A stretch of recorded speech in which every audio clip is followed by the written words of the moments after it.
USAA knows dynamic duos can save the day, like superheroes and sidekicks or auto and home insurance. With USAA, you can bundle your auto and home and save up to 10%. Learn more and get a quote at usaa.com/bundle. Restrictions apply. Hey, it's Paris. You know I love sparkly things, right? Like stars. Duh. And thanks to Hilton and AutoCamp, I just slept under them. Picture me, serving looks by the fire outside my luxurious Airstream, making s'mores with the kids, while a national park is our backdrop. The great outdoors meets Hilton hospitality. That's hot. Explore all the new ways to stay at Hilton.com. Hilton for the stay. This episode is brought to you by Indeed. When your computer breaks, you don't wait for it to magically start working again. You fix the problem. So why wait to hire the people your company desperately needs? Use Indeed's sponsored jobs to hire top talent fast. And even better, you only pay for results. There's no need to wait. Speed up your hiring with a $75 sponsored job credit at Indeed.com/podcast. Terms and conditions apply. Achtung Millwall is the #1 Millwall podcast, and we're proud to support the wonderful Lions Food Hub. In fact, all of our advertising profits are donated to them. Why not visit the link in our X account if you're able to make a donation? Or, if you prefer, why not pick up an Achtung Millwall t-shirt from the excellent No One Likes Us clothing site, noonelikes.co.uk. At least £8 from every sale is donated to the Food Hub. Achtung Millwall, No One Likes Us clothing, and the Lions Food Hub, supporting families in the SE16 area.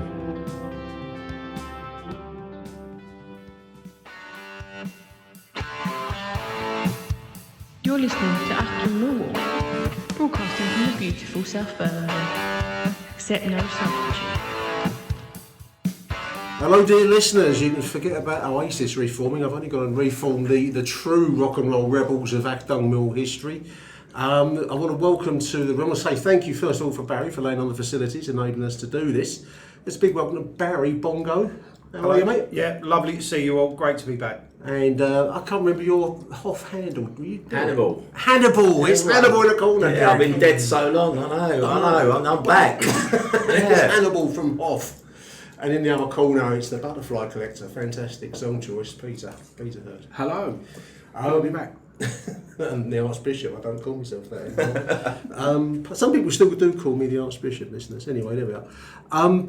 Chaps, I want to say a big thank you for coming in today. We're doing this show as Barry's suggestion. I think it's a nice suggestion. It's a kind of a tribute, at least a section of the first part of the show, as a tribute to our friend and colleague Don Bone, who sadly passed away a few months ago. I wanted to just say that what's the right word? It's not really a privilege to go to a funeral, is it? But I was honoured to go to his funeral down in Kent a few weeks ago, and it really struck me how highly thought of he was, obviously around the Millwall scene, but also amongst friends and family. And it was a real pleasure to be able to represent us at Don's funeral. What a character Don was. I must admit, doing the show today, it doesn't feel quite as lively as it might have been. His end of show stories after the recorder went off of memorable 1980s meets at Lincoln with West Ham or Notts County coming on the incoming train will live with me forever. I did put a few links out to some of the earlier shows where Don was part of our group. But I just wanted to begin this comeback show with a little tribute to Don, really, because when I first put these shows together, I really wanted to get something that kind of captured Millwall, if you can even aim for such a thing. And he really did represent a certain time and a certain place of our support. And I'm really pleased to have known him. His family really did a great job at the funeral. So I just wanted to take a moment to remember Don Bone and dedicate this show to his memory. I don't know if anyone else wants to say anything. Don was I knew Don on nodding terms, following Millwall home and away over the years. Knew many of his family as well. But met him in earnest through doing this, and I've got to say, what an absolute gentleman. He was a very, very humorous bloke. His stories were amazing, and it always struck me that he was a very, very big family man. Yeah. And that's borne out by what you say. It was always family. Whenever I saw him at the den, he always had his family around him. And you know, even things like seeing him on Facebook, every photo was with family and friends. And that's Don. Rest well, Don. Yeah. 100%. Be missed. Yeah. I was going to say those Facebook facts, weren't it? Yeah. This was what he, to me, I mean, I only knew him through this, but very unassuming man, but that sense of humour. You know, you're just like, whoa, hang on a minute. And he was like that on Facebook, always funny as fuck, but not the sort of bloke. No. An obvious one, if you get what I mean. He was a very intelligent bloke. Oh, God, yeah. Very talented. He wrote he did articles for us when we did the fanzine. Cold Lane, and No One Likes Us before that, and he used to do, and had him as the centrepiece, centrefold, or whatever you want to call it.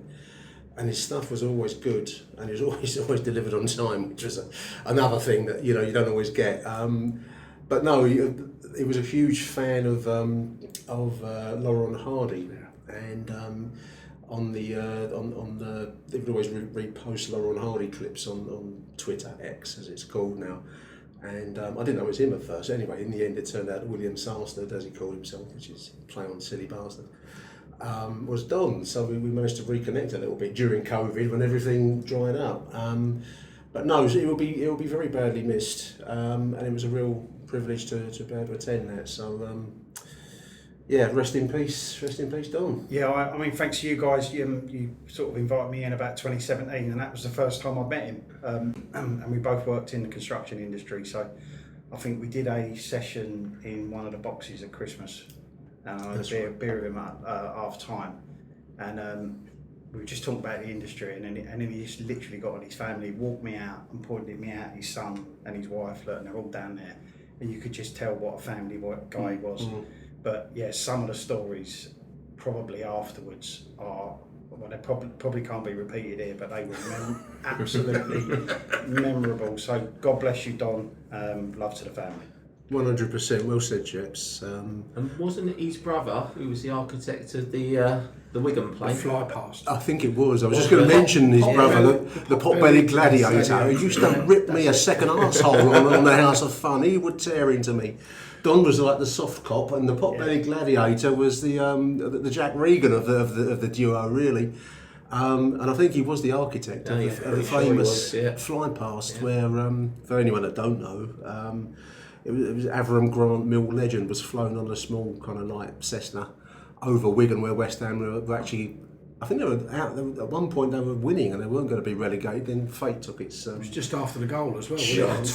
Wigan scored and then became the plane under the management of Avram Grant, and with a trailer saying Avram Grant, Millwall legend. And the funniest bit of that story was the pilot. They tried stopping the pilot. The police got in touch with air traffic control in Blackpool, I think it was. Said, "We know what you're doing, stop. Divert." And apparently he said, "I'm more scared of 600 Millwall fans than I'm carrying on." Fucking brilliant. Oh dear. So there it was. That was probably the stunt of stunts. I can't think of one to really beat that off the top of my head anyway. But yeah, rest in peace, Don Bone. This edition of the revived Round Table is dedicated to his memory. Gentlemen, one thing that did come out of Don's film was he didn't want any, he wanted humour. So hopefully we can keep it up. Keep it upbeat. We've also got a square table. We'll have to put it a square table. There is a general optimistic vibe around the den at the moment, chaps. Obviously, we're speaking Friday. Yesterday's big news was the, in total, £5 million signing of Josh Coburn. A lot of comment online. I mean, I don't think anyone's against the signing, but a lot of people have been saying that seems pricey. But an all-in price, so I don't think we're actually fronting up the full five at the start of it. And I'm going to guess that the add-ons, or the extras, or whatever you want to call them, are success-related. His personal success, if you want to put it in these terms, and therefore the club's success. So how do we see that signing? Do we approve? Yeah, I'm happy with the signing. My boy was kicking off big time yesterday about how much we spent on him, and I do get it a little bit. I'm I sent him a picture of Teddy and Cass back on WhatsApp, and he just said, "Fuck off." Because my vision now is, are we going to get back to 4-4-2? Two horrible people up front. I know that's probably what most of the support don't want. They want us playing creative football, 4-3-3. But I think it'll be good for us. But yeah, my concern is injury. If he picks an injury up, that's the bit that worries me. Well, he's had a lot of injuries last season, and that's the only doubt. Yeah, I think he gave us something that we wanted. What you just said about the 4-4-2, that's how Millwall's changed. Because fuck me, it used to be 4-4-2, hang it forward. No, I put the doom and gloom on. I don't think Ivanovic is going to be around long if he don't go by the summer. You think he's going to be someone's going to come in and put. I think we're in an era now where every player has a price.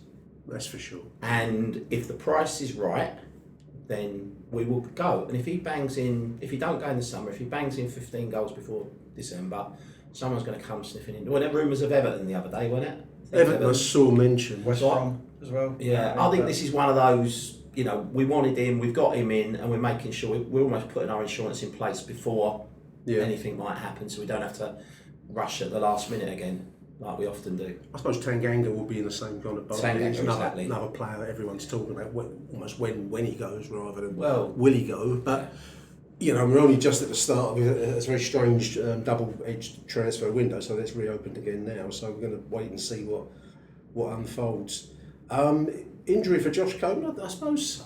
But then you run that risk with anyone. No one's immune to an injury, are they? So you're taking a punt. It's just whether the deal is.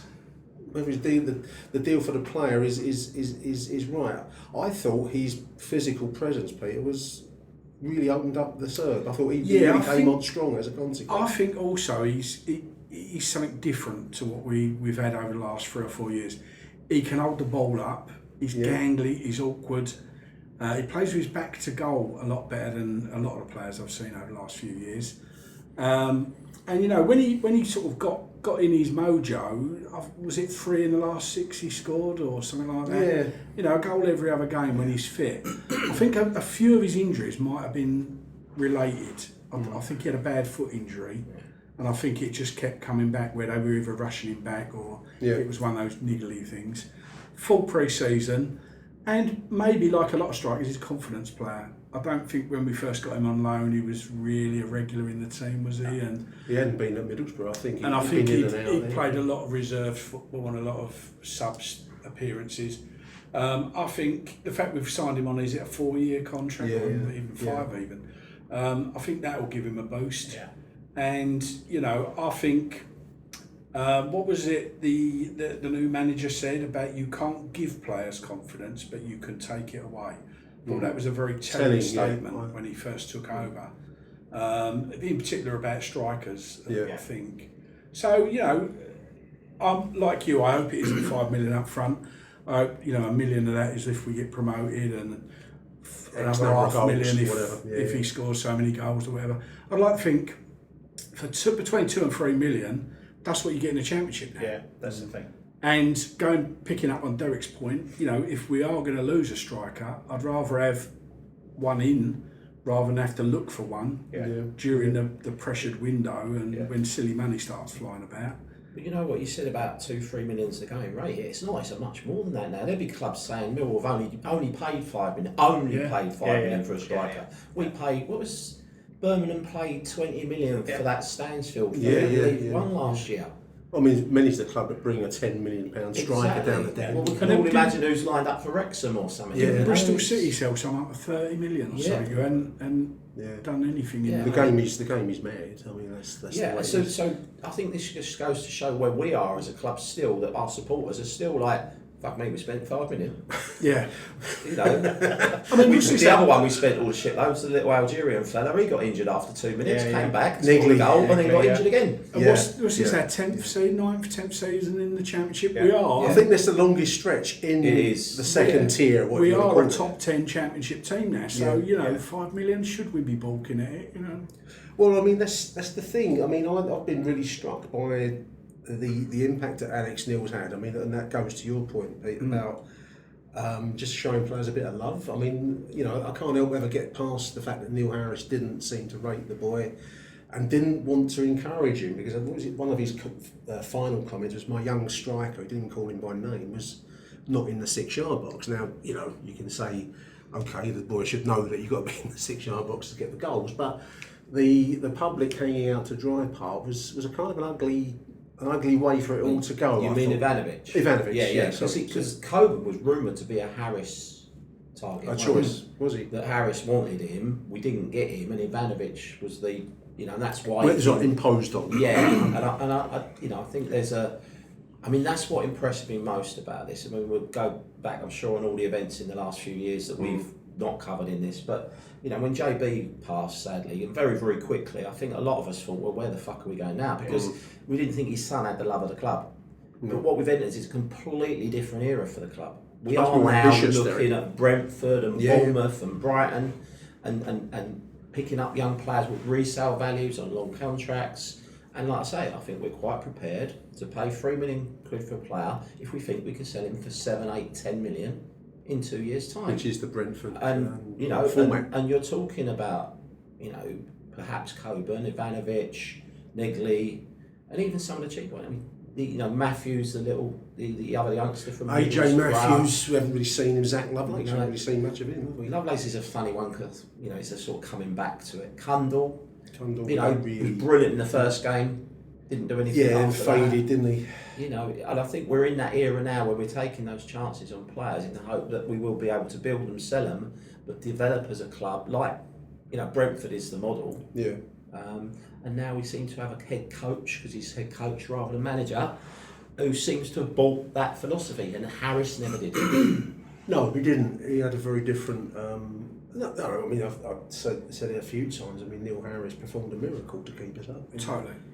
You know, but it was all blood and thunder, and you know, Millwall, Yeah. as it was, you almost, you know, in a nutshell, to save us. But it didn't seem to. It didn't stretch into this new world where we've got to compete, because that's how football is now. We've got to be this kind of club, in my opinion. I don't think the Neil Harris blood and thunder is it hasn't got us into the top 6. What's very clear, you know, JB Junior is gonna put his money where his mouth, and he's gonna support. Well, that was the another club. question mark. Wasn't it? Would he back us? Well, that's it. That's what I mean. Well, 3 club record signings, Barry, and that's 3 windows. But I think he's not. He'll have a bit of his dad about him. He's not going to blow it. No. You know what I mean? He's gonna do it his way. Yeah, I think the whole thing with Harris at the time was him. I think personally, from what I could see, looking into him as a person from the touchline, losing that control of players who comes in, that really was the exit for him, I think. And okay, that's fine if he weren't happy with that. But you know, JB Junior is going to take us a different route, no doubt about it. He seems to have a very clear vision, and I suppose as businessmen at that level, there's a certain ruthlessness to it, isn't there? You have to be at that level. You've got to make decisions and stick to them.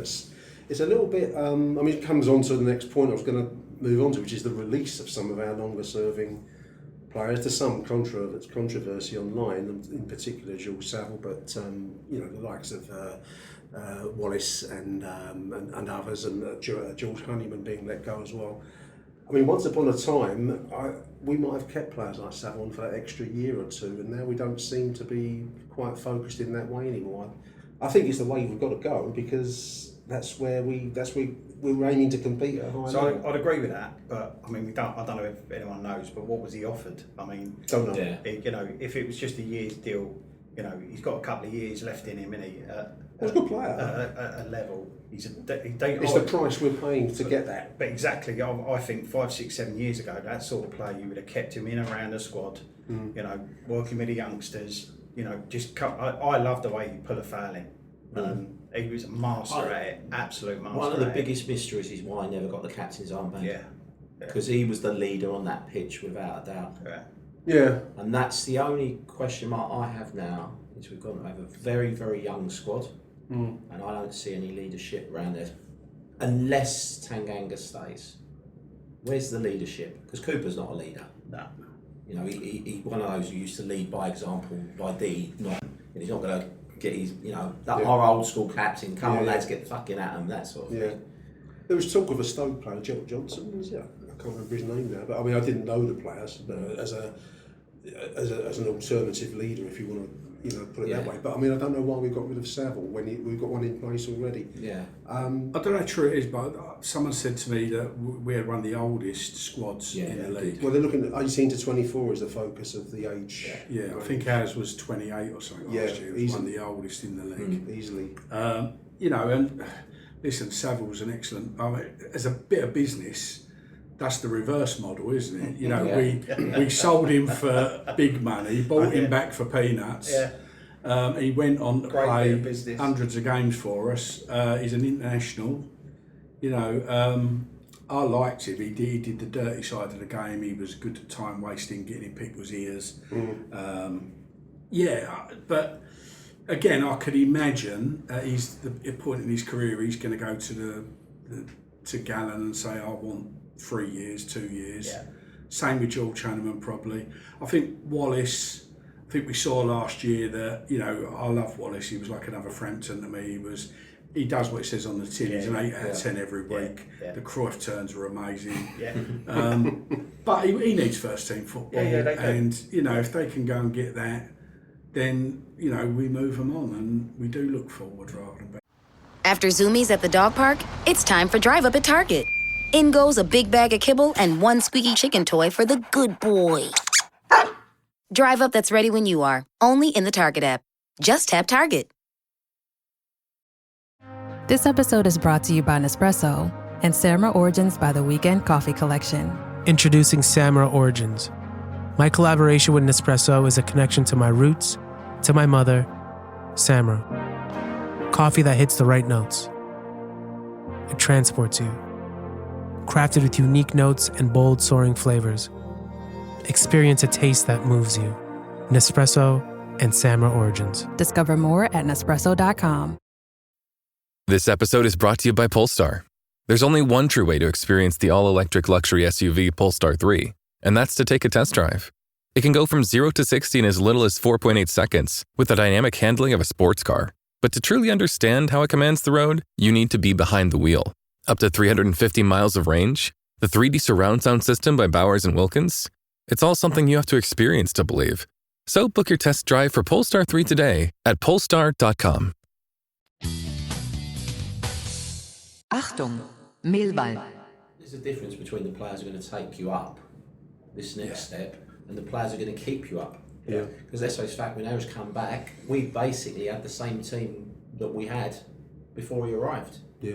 He had about 7 or 8 players that had been there, 4 years he was away? Something like that. Something like that, wasn't it? And basically all of those players were still there and he turned back to them to get us out of trouble. And you were digging in and that's my reserves concern of... where are those players when things get tough? Who's going to bring us through? Well, I'm going to be a bit nostalgic, but I'm hoping... Not Mel Blythe. No, no, just that whole Millwall tradition, Pete. Hear me out. So I was quite blown away by some of the games Billy Mitchell played last year. Yeah. I thought his distribution was something else.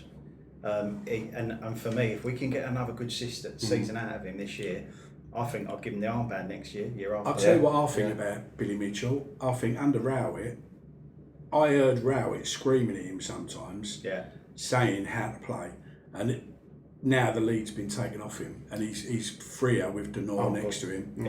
I think he was. They were trying to turn him into that defensive midfielder. That's it. But that weren't him. That's not him. No.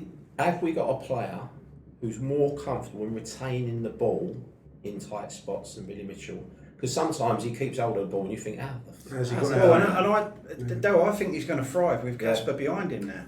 Well, the interesting, or even alongside who's going to play, but also that's one concern. I don't see depth in central midfield unless Kelly really does step up. It was interesting because they had the video of the players arriving back for first day of training at Calmont Road, and they had one of the cameramen in the car park, so there was Ryan Leonard walking past, and then of course Kelly walked past. I forgot he was all about him. He's even there, you know. How about Massey?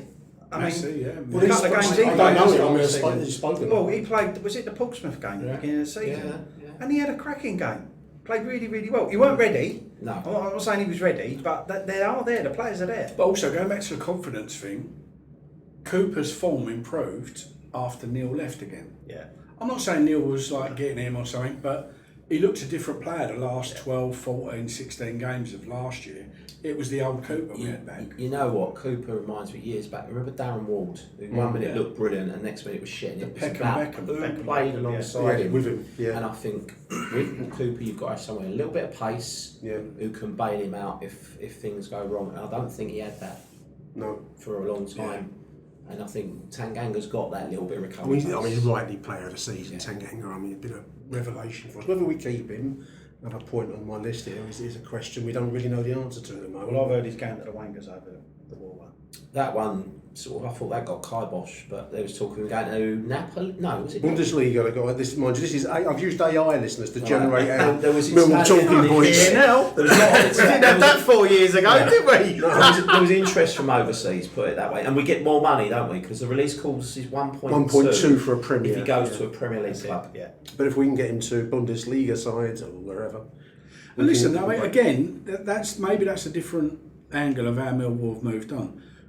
We probably paid Tanganga a lot of money and a decent signing on fee because at one point, I don't know how true it is, I thought we'd agreed a £3 million fee with Tottenham when he came to us.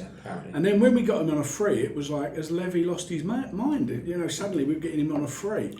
That was good business for us because if it is a 1.2 million release clause, then that's probably what he cost us. And we had, best part of 2 seasons out of it. 2 good seasons as well.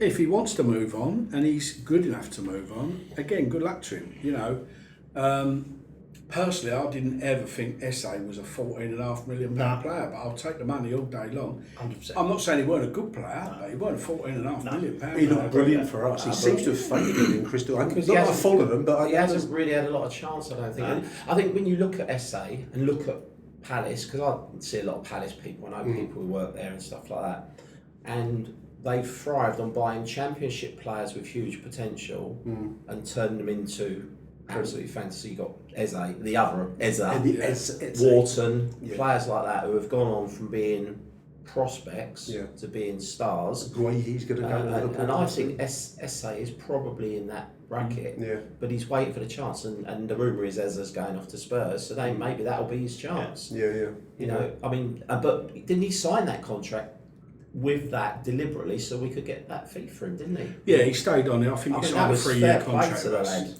He got good applause in the cup game. You know. And Mark Fairbrother's interview recently, he spoke about how he was supporting players coming into the club in January, telling them about what great. I mean, how old is he? 90? I think he had I think he had a big influence on Sturge coming to us. Yeah. Is it Sturge or Sturge? But it's still imminent, isn't it? I mean, we've still got to sing that. It was Bangura Williams. He's better than you. Actually, he does look a good prospect, that kid. Bangura. Yeah. Brilliant player, but he's injured. So you know, hopefully we're going to see the flowering of Reece Bangura, and obviously Camille Negley. We've mentioned him. I've briefly seen him. Adam Mayor's come back, hasn't he?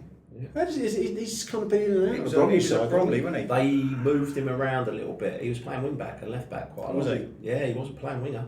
Okay. And they were switching at times from a 3 to a 5. I'd like 3 to a 4. What's interesting, he's come back because when he went to Bromley, I thought, well, maybe that's. Well, we obviously don't see him as a full-back because if we're signing Sturgeon, we've got Brian still. Yeah. We've got Aziz as well. Aziz is brilliant.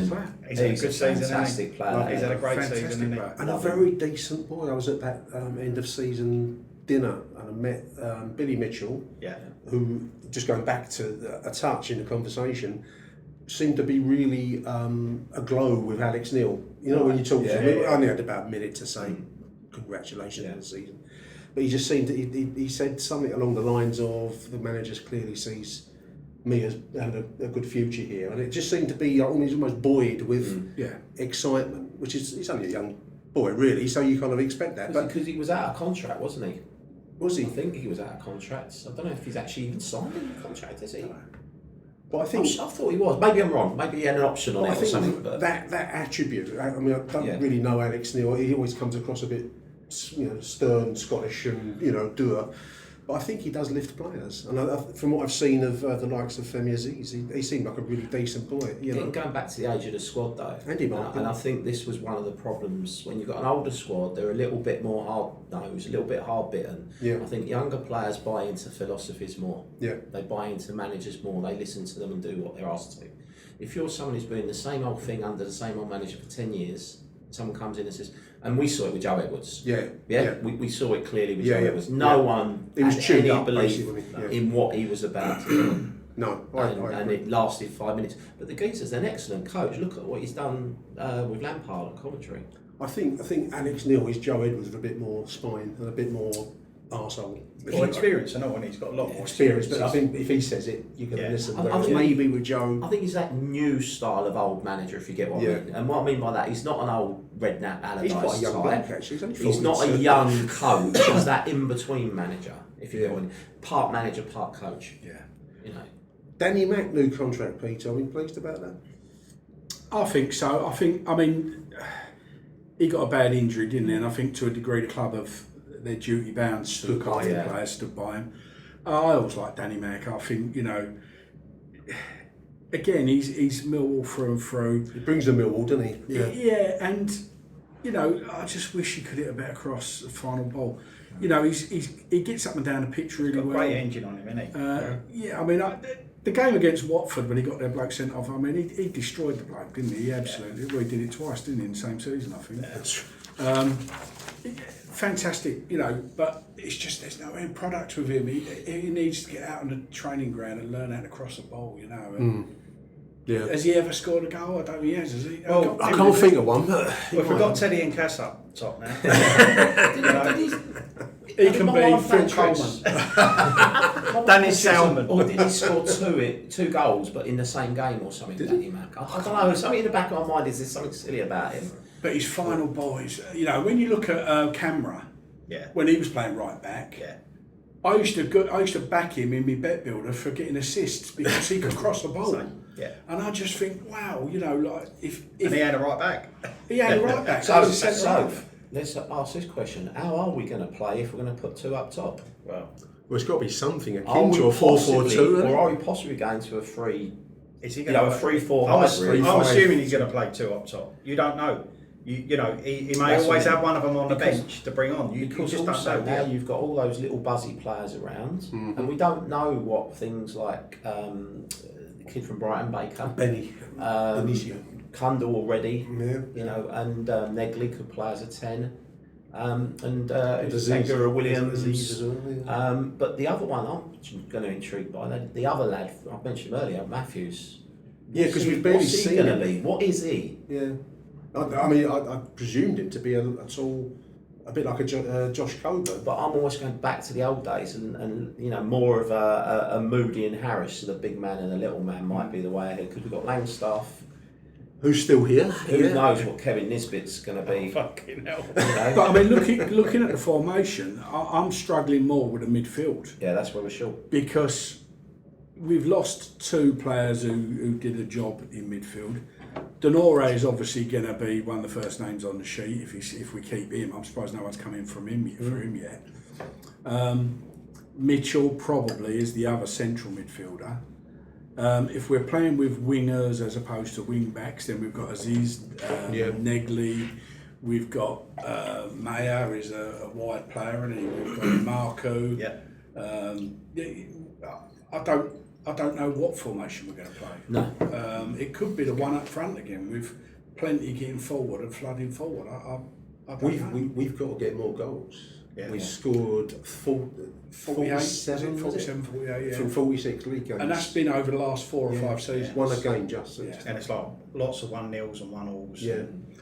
I looked, we won 14 matches 1-0 last year. Was it that many? 14. Wow. That's a lot. So that's got to be improved upon. So you would think chance creation's got to be. Well, to get you in the mix, that's what we had a late surge to the playoff. If we really want to be up there this year, we've got to be in the mix early doors, haven't we? And chances, mate. When we talked about Coburn, look at the chance he missed to take us ahead. Yeah. He could have been in the playoffs. You know, it's Gary sometimes Alexander-esque, wasn't it? Oh, mate. Yeah.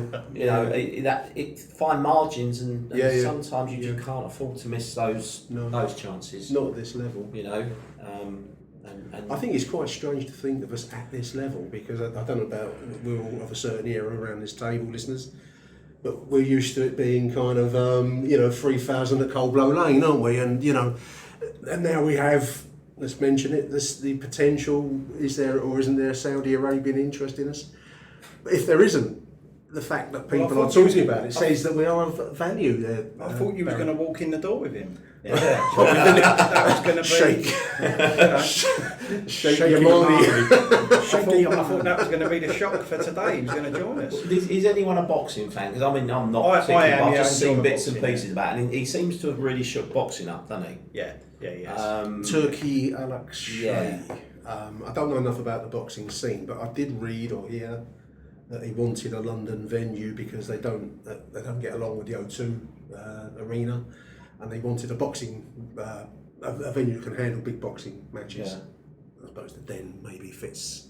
Oh, we had one, didn't we? Was it Herbie? I think that's a track record, listeners, and James Brown. I was waiting for James Brown to show up. I was waiting for the McDonald's. The McDonald's. Oh dear, yeah. There's going to be half the people out there going, what the fuck are they going on about? I had to laugh. We're shooting off at a tangent, but I don't know if any of us looked at the Millwall auction. Did you look at the Millwall auction? Some of the gear on. I don't know if Mrs. Bongo needs a new set of dining room chairs, Barry, but there's a lot of nice ones with roaring lions on. Gold leaf arms, yeah, very nice. People have bid for some of this stuff, but one of the things that made me laugh on there was the 2006 Heather Rabat's proposals for the Den. That's 20 years ago. Was that in the silver book? You could buy as a booklet. They're the One proposals from 2006 for. Didn't they have like 4 spire type towers on each corner or something with beams shooting laser beams across London?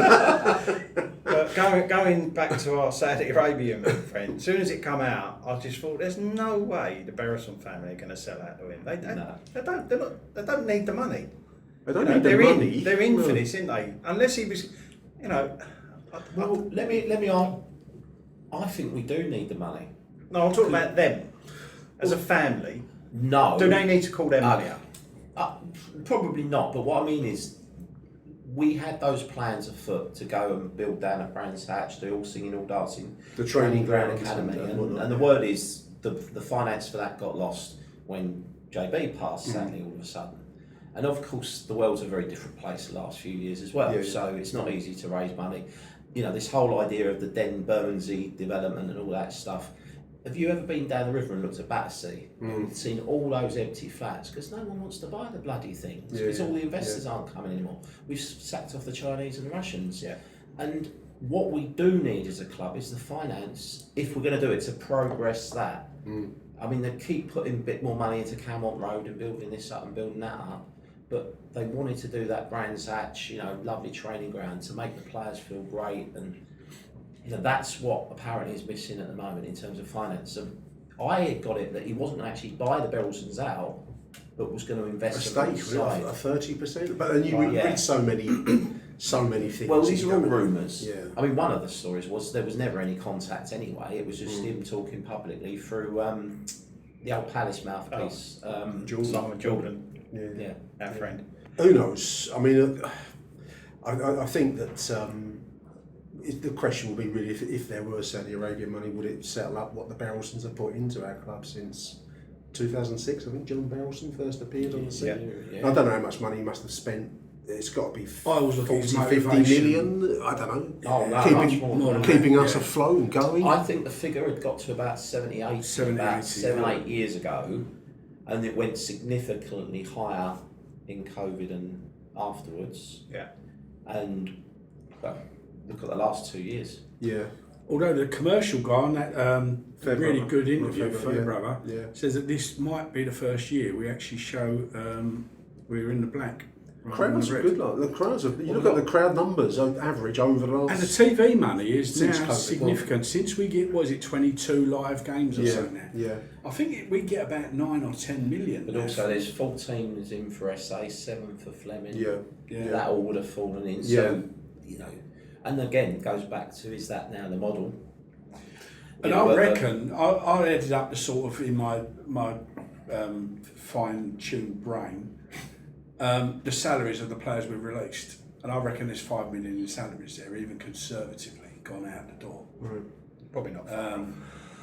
It's got to be, even if they're on 5, 7, 8 grand a week, with the 6-7 players we've got off the payroll, it's got to be. Yeah, but didn't we hurry up the recruitment of the new players in January?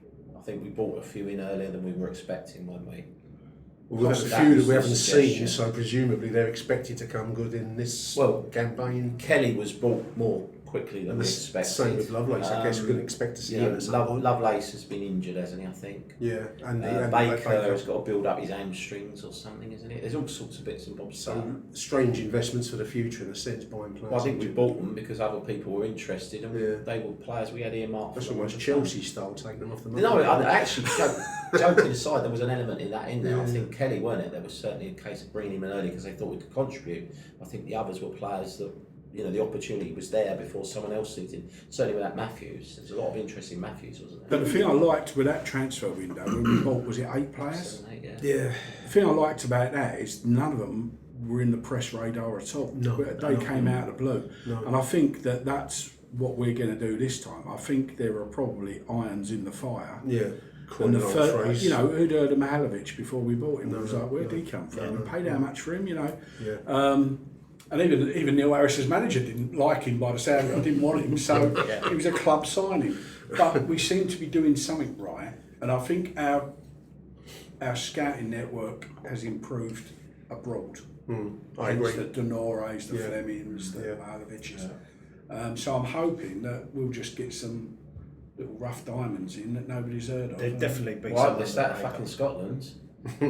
If you went on a road trip and you didn't stop for a Big Mac or drop a crispy fry between the car seats or use your McDonald's bag as a placemat, then that wasn't a road trip. It was just a really long drive. Ba-da-ba-ba-ba. At participating McDonald's.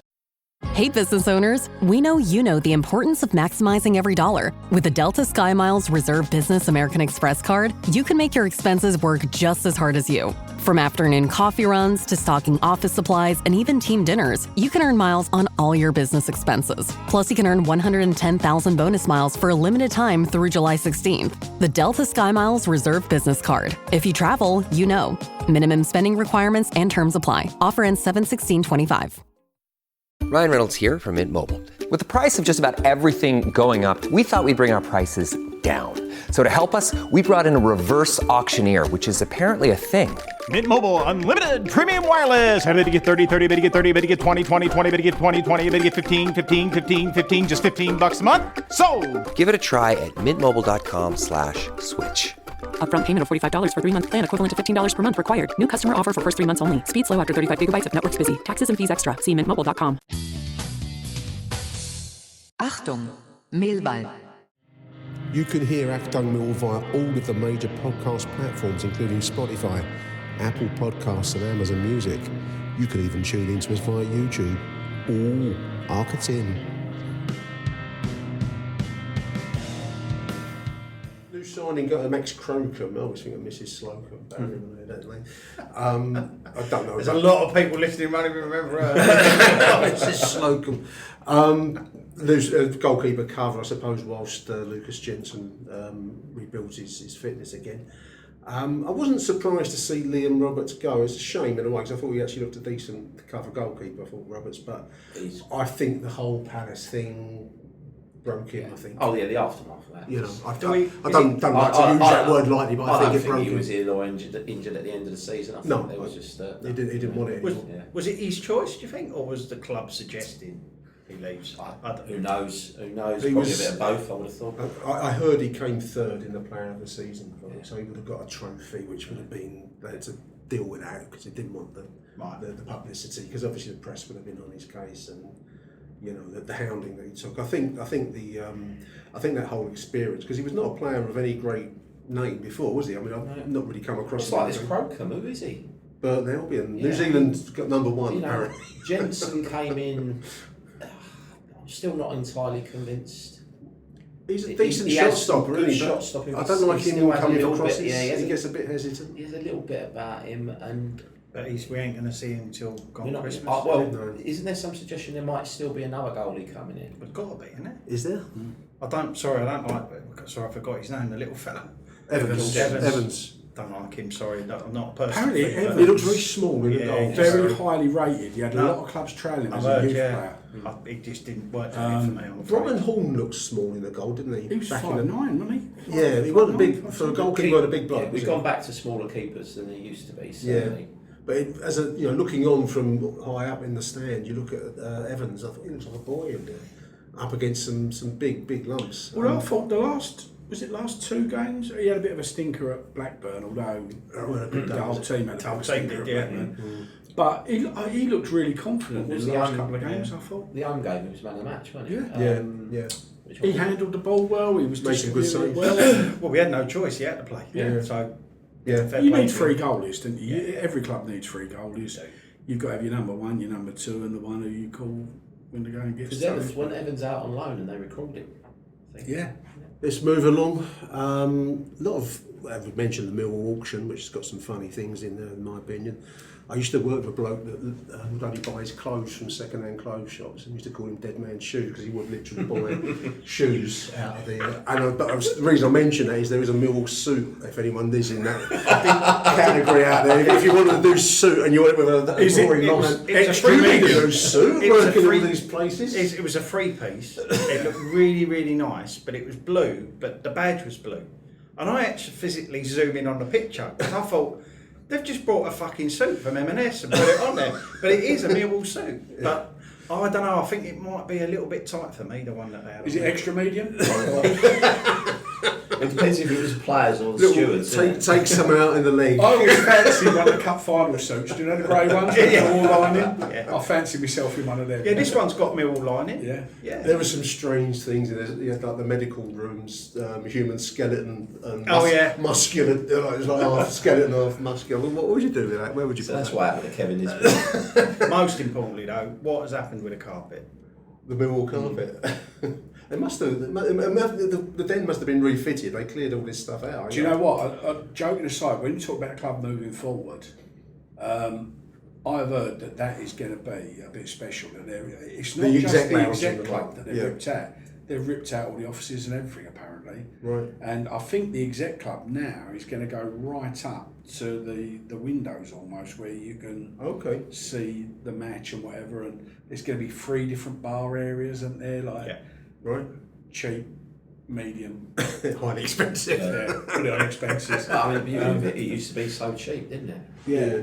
And the food was never great, was it? I did a match day hospitality once, and it was not great. I haven't been in there for a long while. Last time I went in there was when Holloway was not long taken over, because he used to do the pre-match. He used to announce the team, didn't they? Disclose his team and his tactics, and then one night the other team got to hear about it. They started putting spies in to see what formation was that the day he announced Sid Nelson as captain? I think it was destroyed that era. Career, didn't they? Fucking hell. I mean, just going back to the food, I didn't think it wasn't bad. It wasn't brilliant. I mean, I wouldn't go far, but it wasn't bad. It was like Hungry Horse kind of beef eater or something like that. It wasn't too bad.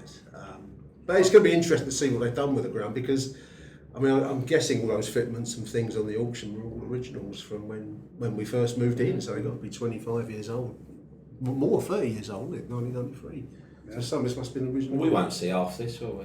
Original stuff. No, I just someone made a comment to me and said, well, yeah, but it is 30 odd years old. And I said, I don't doubt it's soaked in fucking piss and beer and wine. But most of it failed drugs too. Well, there's that as well. But I just thought, like, young kids or something like that, put it in a frame or something like that, we'd love that on the wall. I mean, when it got laid, it got ripped up. Do you remember that story? No, when they first laid the ground. Apparently they laid the carpet and it got ripped up. Someone broke in and ripped it up. Did they? I heard that. So when was that? 93? Oh, you could buy they had like chairman's room notices. You can buy all sorts of stuff if that's your thing. I've actually got. I'm not sure I'll get away with much of it. 25 pence on a packet of custard creams. I'm hoping I'm going to win them. Safe standing, gentlemen. I don't know if you've been involved in safe standing, but they put some safe standing in the East Upper, I think it is. Been doing that away for years. Well, we've always had unsafe standing, haven't we? It's the same. Nothing should be safe at the Den. I won't go. They put it in the back of the away end, 1,000 places. They've got a rail, haven't they? You stand up and you've got like a little fold down seat. And a bit in the Dockers, is it? And a bit in the East Upper, the Dockers stand. Right. Yeah, at the back. I don't know if there's plans for it to go on from there. A lot of people were slating. I don't know what there is to slate about the idea really, but I mean, we had it at QPR and I thought it was all right. I think we've always been blessed with a decent atmosphere at Millwall. We never really suffered with a bad atmosphere, but I think at some grounds it gives a bit more chance for there to be some noise, which I think that's the intention of it. So whether it's going to be expanded or not, I don't know. I think one of the problems that they had was with the construction of the Den, the away end, the angle, the seating was quite steep for people to stand up in the seat, so you've got that potential to go over the side. I think that's what they're trying to deal with. Like the Cardiff. Yeah, I was going to say. Yeah. Jump. Look out for flying world. But anyway, that's coming in. I did when it came out, I did have a little look, and it seems to be most of the investment's been in Premier League, but I think Southampton have got it and Leicester. Safe standing. Yeah, I think in the away ends. So that'd be interesting. It comes in October. Just reading this up to the international break. Does that reduce the capacity at all? No, AI tells me that the Den's capacity and ticket prices will remain unchanged. You still have a seat. Yeah, you can still sit. It's like a little fold-down seat. Yeah. It's all right. Where else did I go? It was somewhere up north. They had it, and it's all right. I think. But I did speak to someone at Millwall actually, and he said that to me about Luton. He still has a seat, and after all these years, does he? Oh, he kept it. Yeah. I won't mention any names. Yeah. No. He said, "I've still got a seat." You know what they done though? Got rid of that fucking DJ out the back.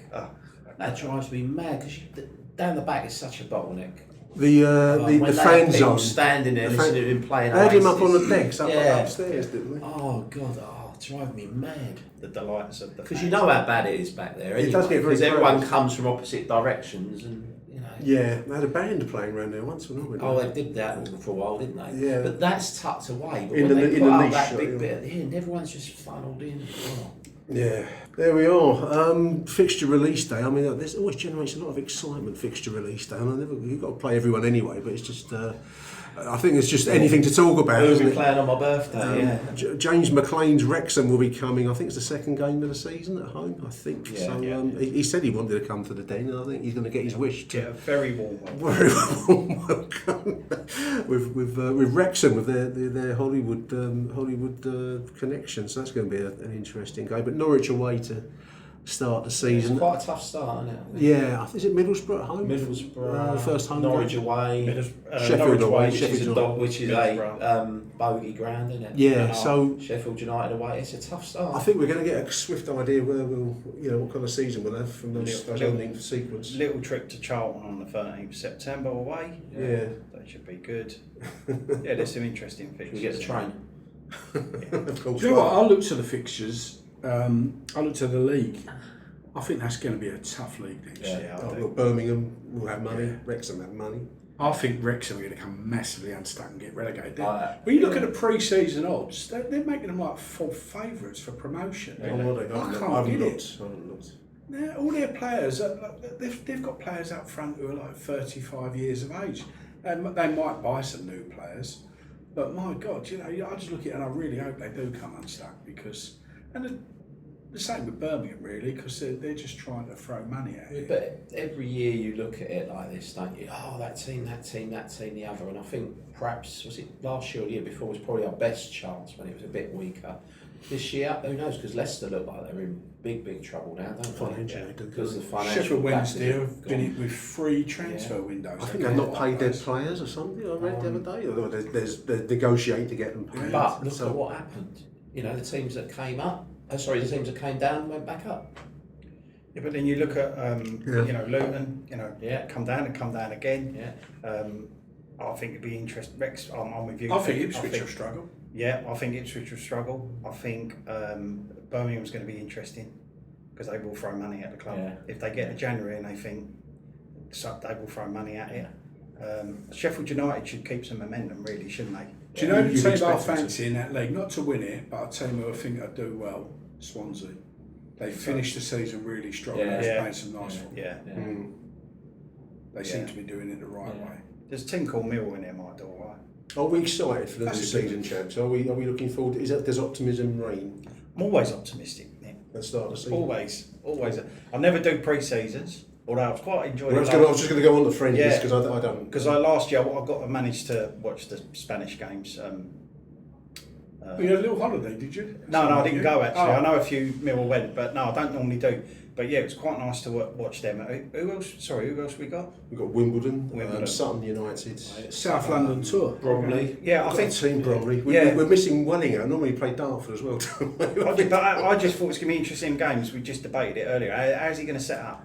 How's he going to set the team up? And he might have a couple of formations he wants to try. Yeah, I think he will. That'd be the interesting. But you know, these thing, friendlies, you go to somewhere like Sutton United, and you'll have one team in the first half, different team in the second the half. Spanish tour, they normally have them in third. They play some local side, don't they? They play a third of the game with one team. I don't think he's a cautious manager. I mean, we went to Burnley and we give him a game, didn't we? We did. I know there was a lot riding on it, but actually we didn't go and try and we tried to win. hit them on the break. We went there with him. We did well there. And Bayern a little bit of bad luck and bad miss, and you know, bit of a dodgy decision on their equaliser, wasn't it, when he went and studs up on. Yeah. You know. Yeah. I'm always looking for ways to show my cat how much I love her. And with Fancy Feast gems, I can pamper her whenever I want with a savory gravy on top of a gourmet mousse pâté. The pyramid shape makes serving simple, so all I have to do is peel and plate to make mealtime feel extra fancy. And with 2 entrees in every pack, it's easy to turn every day into the extraordinary. Fancy Feast gems. Through the Starbucks College Achievement Plan, full and part-time Starbucks baristas receive 100% upfront college tuition coverage so they can focus on achieving their dreams, not how they'll pay for school. And those dreams might start with a degree in management, biochemistry, or any of the more than 150 offered. At Starbucks, benefits like college tuition coverage are just the start. Learn more at starbucks.com/partners. Hey, this is Bill Simmons from the Bill Simmons Podcast, here to help you make the most of your summer with Michelob Ultra, a superior light beer worth playing for. Play for it with the guys when you're competing to see who can sink more birdies on the golf course, because winning tastes even better with Ultra on the line. Play for Ultra. Fill your fridge with Michelob Ultra this summer. Enjoy responsibly. Copyright 2025 Anheuser-Busch Michelob Ultra Light Beer, St. Louis, Missouri. You're listening to Achtung, Millwall, broadcasting from the beautiful South Bermondsey.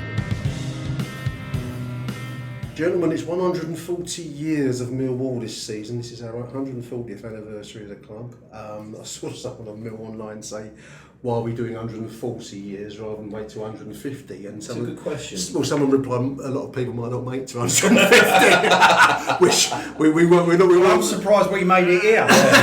Well, we did 125 as well. Yeah. Well, I can remember the 100 in 1985. The biscuit tin. We'll take every chance for a celebration that we can. The new kit's come out again. People get very excited over a new kit, don't they? I don't know if you've seen it. I see it today. It's a plain dark blue t-shirt. It's got a round neck. Yeah, great. One bloke said it's disgusting. I thought, there's a lot disgusting in this world, Barry. And then you watch the news. There's a lot of disgusting things. But badge in the middle, a Mill t-shirt, basically, a sports shirt you can run in. It's not called for being everyone's disgusting. getting excited. You won't be able to get one at the club shop anyway.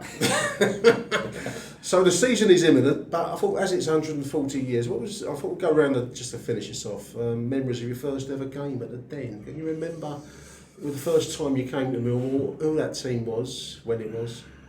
And what I can't remember the last one.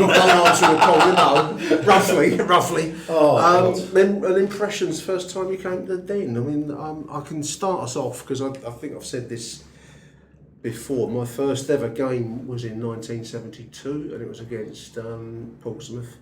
And I can well remember standing right behind the goal at the Coldblow Lane end, and Barry Bridges scored right in front of me, basically, at the back of the net. And I'd gone there with mates from school, because didn't know much about Millwall. Back then, Manchester United, Liverpool were the big teams on TV, and Millwall never featured. So, a mate of mine in school said, "Do you want to go watch Millwall?" I said, "Yeah, I will, but I don't know much about it. I'm going to go and watch football."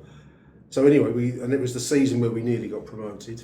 And I must admit, I think I fell in love as soon as I walked through you went up the steps at the Coldblow Lane, and then you kind of got to the top and came down. There's this green expanse of the pitch in front of you, and it was a big crowd that day.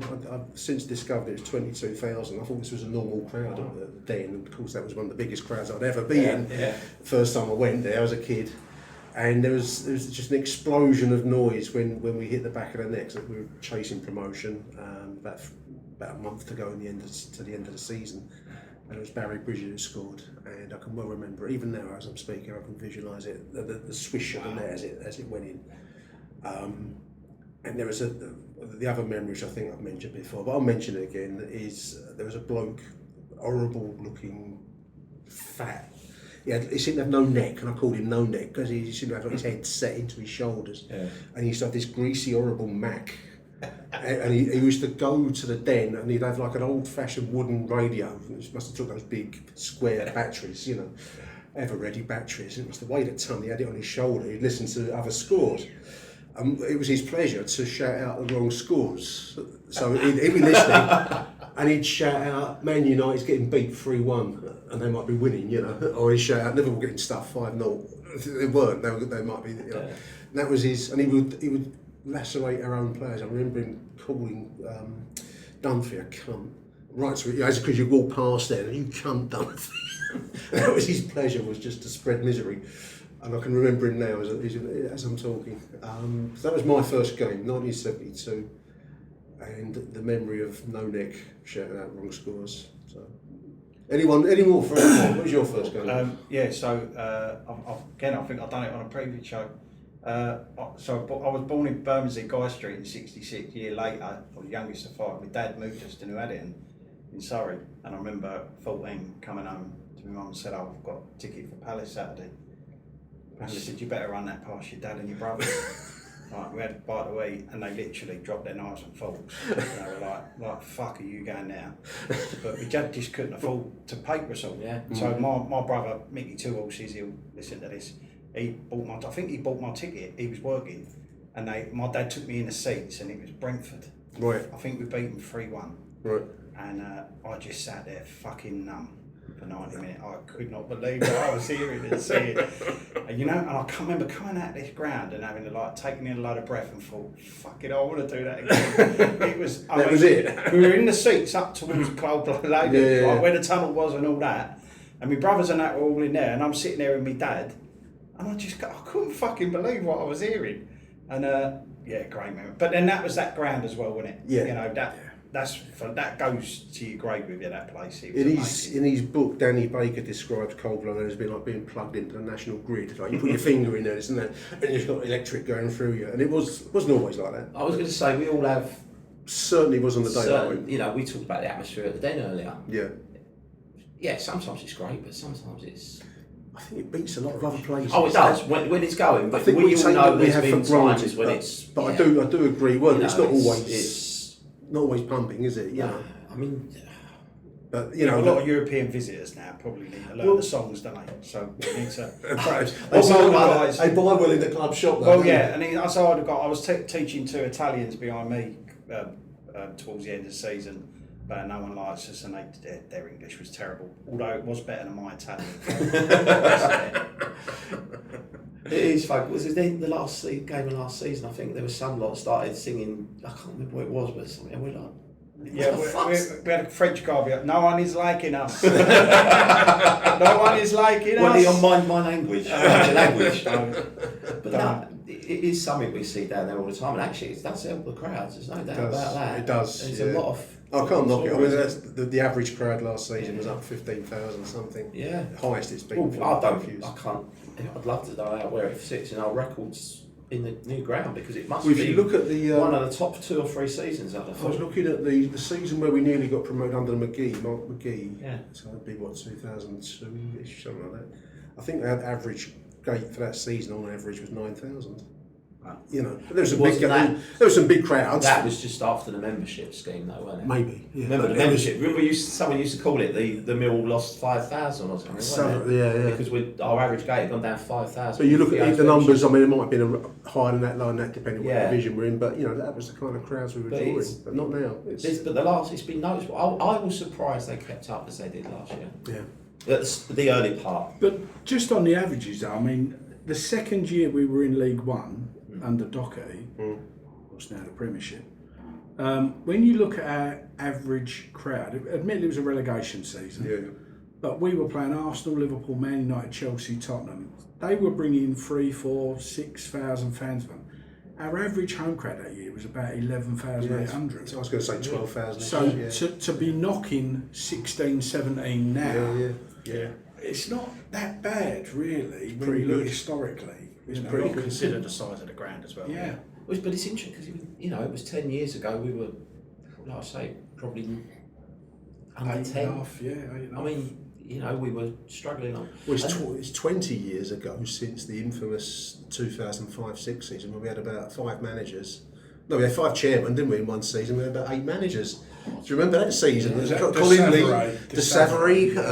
We had who was the other bloke? Stuart. They handed it over to Stuart Till.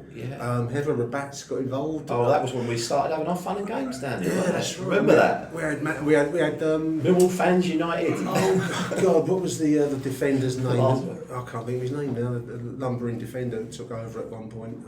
I can see his face. This is what happens to you when you get to our age, listeners. I can't think of Nickel? Do you mean no? As manager? Tuttle, Dave Tuttle. Dave Tuttle. I could see his face and I couldn't think his fucking name. And he took over as manager at one point, so that was how desperate and dire that season was. Del, Pete, first games? I can't remember. I've shit at all this because what I've done with my boy, it's about 83. Okay. I was a bit older because I was born in May. You're fucking well old in 83. Yeah, no. I was about 15. I can't remember who it was. Honestly, can't. I can't remember. I'm really shit at this. So what I've done with my boy Who did you go with? I just went on my own. Did you? Yeah. At the time, I just, because I was going, I'd go local non-league sometimes, but I was playing a lot. I always played Saturdays. That's interesting though, isn't it? Because generally, even the generation now, it's peer pressure generally, isn't it? It's your family, You do see a lot of families around. When I started going again, I started going on my own. Yeah. When I was just the dad, I was, youngest was 2. Sorry, my oldest at the time was 2. I just started going on my own again. So I'm liking that as well. Like now, away games now. There's a lot more kids going to away games. Yeah. And then you can't miss them because anyone's wearing the colours. So what I did with my boys, I started taking them. Yeah, that's it. What I did for them on their first game, I collected the programme, the ticket, and put it into a montage. Nice. So they'll never forget it. That's a memento. Because I don't want them to forget in the way that because I'm shit at that. I can't remember anything. That's a nice touch. I barely remember what I did yesterday half the time. Give me some stats and I'll remember them. Give me a memory and I just don't remember it. What about you, Pete? When did you So I'm pretty sure, it might be selective memory, it was definitely 74, 75. Okay. Really early in the season, it might have been the first home league game or the second. All I remember white. it being sunny, white kit. Yeah. And I'm sure we beat Nottingham Forest 3-0. I think you're right. I think I remember that game. Yeah. I would have been going at that time. I can't remember who scored, because I weren't in the players and whatever. Well, the 70s stick in my mind a lot. I mean, you could tell me about games last season. I'd have to look them up. Yeah. I mean, I know the players, but somehow stuff from like 74, I remember that season very well. But is this because in those days we'd look at a programme or we'd look at a TV You'd have show, nothing else to look you at. never really look at because everything's bombarded. You practically memorise the statistics at the back of the programme. About music. Yeah. Who remembers song lyrics now, but you can remember them from 50 years ago because you had the album cover. And I think football's a little bit like that. So this is not going to outdone, it's going to be Alzheimer's at Millwall. The thing is, going back to the memory, I mean, it was like crack cocaine. Yeah. It was literally, my dad took me down there, well, I would have been 7 probably. Yeah. We walked up Ilderton Road, because we lived on the Bonham estate, so we walked up Verney Road, Ilderton Road. Yeah. down, is it Hornshay Hornshay Street, where Street, the Will Shunters Club is now. Yeah. And as you're approaching it, the smells, the atmosphere, the characters. Yeah. Walking under that little tunnel that went over where it said real West Ham dream, United Turn back. Just I think it was 25 pence to get in or something, you know, and it was pocket money. It was literally, and we stood on the halfway line, and it was mesmerising. It was like, I'm here now. So a lot of people's first experience is with family, isn't it? Yeah. You know, you're or mates, we're in both my case, unusual, mate. yeah. But then I did come back a lot more. Like I went away. They weren't going to come back all the time. I didn't start going really regularly until I stopped playing. Yeah. I played from 10 right up to. No disrespect. When we were young, and it was a fucking long time ago. That was your entertainment, you know. Well, there was nothing else. It was also easy to do, Barry. Yeah. You could just go. But everyone did it, didn't you? Yeah. So that's what you Even did. at Christmas, my Uncle Sid used to come up from Blackfen because we had a colour telly or whatever. And, at Christmas, he was watching all the Benny Hill special or whatever was on at Christmas. But Boxing Day, if we had a game night, he'd stay over and we could just rock up and pay in the turnstiles. Everyone lived local, you can pay. It is an interesting one because we talked before we started about.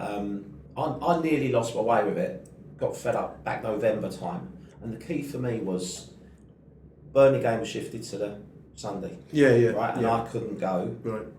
And then because of that, they shifted the Leeds game from Tuesday to Wednesday. And again, I couldn't go. Right. And I thought, fuck this. This is his Sky contract. Blah blah blah. Yeah. But have you seen? They're now talking about 3 o'clock kickoffs are going to be broadcast. I saw that the opening day fixtures, because I thought I might go to Norwich because it's the opening day. I might go up there. It's not far on the train from where I live. So, but yeah, there's something they're going to show on TV live. They're 12:30, and they'd have. No, it's going to be 3 o'clock, but they will be live. But this is the thing. So, because I was getting so pissed off with all these games getting moved, because I coach on a Sunday, so I couldn't do Sunday kickoffs. Yeah.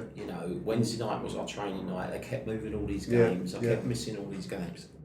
I'm like, what's the fucking point? Yeah, no, I know what you mean. But you know what? I feel like a fraud even being here because I haven't set foot in the den since before COVID. Well documented reasons I won't go into. I think the Forest game was my last game at the den. Right. So I feel like a fraud even being here. But it's surprising how easy it is to fall out of going. Yeah. And one of the contributing factors is those fucking roadworks in Deptford, which to my knowledge must have been going on since about 2011. That Deptford Church Street, they've been digging that up. You've always had it in Sadiq. And the bollocks they've done down Lower Road and plough. Well, I'll tell you what gets me when you come out the tunnels. I come from the east side across through the tunnel. Is that 20 mile an hour speed? Yeah. Because you're at walking pace. Yeah. Come up through and you're trundling along Jamaica Road at walking pace. Achtung, Millwall. Some people are just going to go, I'm done. Yeah. Some people ain't always going to get to the games. Let's face it, it can be watched on TV. Yeah. So organically, I think the support's going to change, and there's nothing you can do about it. I mean, I gave them 50 years, but it's surprised. People have said to me, like, you were Mr. Millwall, don't you miss it? And I went, no.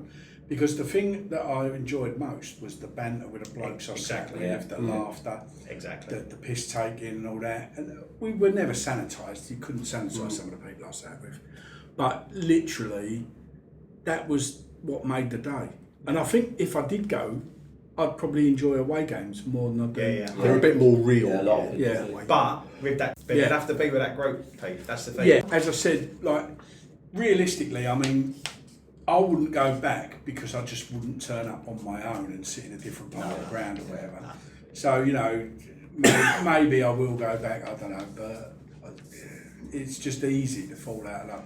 For someone who, if you used to cut me, I'd bleed, Millwall, it's easy to fall out of love and to lose the habit. And like I say, if you ain't got the people to go with, you know, there'd be. I know that if it weren't for my boys, sometimes probably wouldn't bother. Yeah, well, the big thing, two of my brothers have moved out of Sussex, so they moved even further out. Yeah. You know, so I don't get. It's a long journey from Sussex. Yeah, but I see them every Saturday, and we get as many away games in as we can. Not all of them. Yeah. But that, that's the bit. And now my nephew comes with his twins. Yeah. My brother brings his granddaughter. She's 9. She plays football. So they're the next generation. Yeah. So there is still that sort of that blend of real Millwall people that are bringing people in. But you got your new support. You got your international support. Yeah. How many people actually live locally now? Probably not so many. I don't know, but it can't be like it used to be. They did the survey, didn't they, on the back of the first playoff final about where the tickets were sold. Yeah. And it was something like 25% was in the immediate postcodes, 25% was going out a little bit in London, 25% was out in the Bromley, Dartford, that area, and then 25% all over the place, sort of thing. And I just think how much that must have changed in 15 years since? Social change. I think a lot of people as well, not just Millwall, but just generally in life, post-COVID, they fell back in love with the country. So they've gone to Wales, they've gone to Cornwall, they've gone up north. They've proper moved away. Well, even just to close us, because we started off with Don, we're finished with Don, but I know Don moved out to Folkestone. He did, yeah. So, that's a fair old journey. Come back for a midweek football match at Millwall, and I think things like that have their impact. But that said, the crowds are up, so I don't know. From the business point of view, you know, I think the club's in good shape. So, well, are they really bothered about who comes in as long as people? And in fact, the transient fan is spending more money, like you say, not just in the shop, but in ticket prices. Yeah. Legacy fans, they call us. Gentlemen, I think we've probably reached the end of we've done an hour and 15, and I want to say a big thank you to you, Peter, for coming in, mate. Appreciate it. Thank you. I enjoyed it. Good to see you again. Derek, good to see you again, mate. Long time no see. Last time we did this was it was pre-COVID. It was when we went over to Bromley. So at the start. It's a long time ago. Which must be 2018, something like that. Well, it's been a delight to see you three relics again. I'm sure the better stories are going to follow in the pub. It's a delight to see you again. I'll turn the recorder off. Big thank you, chaps. Thank you for listening, dear listeners. And if you do get half a chance, do donate to the Jimmy Mizen Fund. I'm walking 23 miles on the 5th of July, 21 bridges, crisscrossing the bridges of London. In aid of the Jimmy Mizen Foundation. I'll stick the link in the show notes for this show. So a big thank you to the boys. Well, and until next edition, arrivederci Millwall. Bye for now. Thanks for listening to this edition of Achtung Millwall. If you're tuning in via Spotify or YouTube, please feel free to comment, like or subscribe as you see fit. God bless. Until the next show then, it's bye for now.